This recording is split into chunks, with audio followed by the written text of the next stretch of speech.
అంటే ఇక్కడ అన్నిటికన్నా ముఖ్యమైన ప్రశ్న, మరి దివాలా తీసిన ఈ కంపెనీ బ్యాంక్ గ్యారంటీలు ఎడికెళ్ళి ఇచ్చింది? ప్రభుత్వం బయట పెట్టాలి, ఇప్పుడు చెప్పాలా ఏ రకంగా ఈ కంపెనీ బ్యాంక్ గ్యారంటీలు పెట్టింది, ఎక్కడి నుంచి తెచ్చి పెట్టింది? రూపాయి లేని కంపెనీ, జీతాలకు బ్యాంక్ లోన్ తీసుకునే కంపెనీ ఉద్యోగుల కోసం, మరొకవైపు దివాలా ప్రక్రియ జరుగుతున్న సమయంలో ఆర్థిక లావాదేవీల మీద నిషేధం ఉన్నప్పుడు 100 కోట్ల బ్యాంక్ గ్యారంటీలు ఈ కంపెనీ ఎట్లా సమర్పించింది? దీనికి ఎవరు అండగా నిలబడ్డారు గవర్నమెంట్లో? ఎవరి ఆదేశాల మేరకు ఇన్ని వేల కోట్ల వర్కులు ఈ కంపెనీకి వచ్చాయి? ఇది ఖచ్చితంగా రాష్ట్ర ప్రభుత్వ పెద్దలు సమాధానం చెప్పి తీరాలి. ఇంకొక మాట కూడా నేను ఈ సందర్భంగా చెప్పాలి.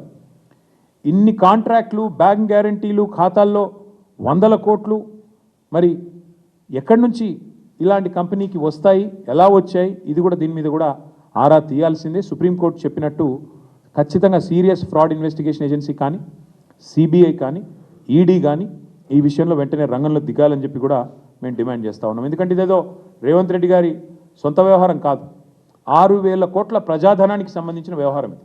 అందుకే ఇది కంపెనీ వ్యవహారమో కంపెనీ ఇష్యూో కాదు, ఇది ప్రభుత్వము, ప్రజల ధనము, న్యాయ వ్యవస్థను దుర్వినియోగం చేసి ఆఖరికి ఒక న్యాయమూర్తిని కూడా ఒత్తిడికి లోన్ చేసిన ఒక దుర్మార్గమైన కేసు. కాబట్టి తప్పకుండా వెంటనే స్పందించాలి ప్రభుత్వం అని మేము డిమాండ్ చేస్తూ ఉన్నాం.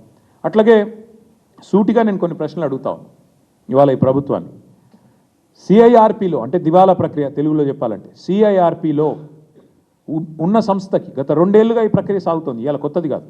ఉన్న సంస్థకి కాంట్రాక్ట్లు ఎట్లా ఇచ్చారు? అంతకంటే ముందు ఇచ్చి ఉంటే ఓకే, అర్థం చేసుకోవచ్చు, కంపెనీ ఆర్థికంగా బాగానే ఉందని చెప్పొచ్చు. కానీ 23 జూలై తర్వాత ఇన్సాల్వెన్సీ వెళ్ళిపోయిన తర్వాత ఏ రకంగా ఈ కంపెనీకి ఈ రాష్ట్రంలో కాంట్రాక్ట్లు ఇచ్చారో చెప్పాల్సిన బాధ్యత ప్రభుత్వం మీద ఉంది. నెంబర్ 1. మరి ముఖ్యమంత్రి గారికి కారు ఇచ్చినందుక లేకపోతే వాటా ఇచ్చినందుక ఇది క్విడ్ ప్రో కో కాదా?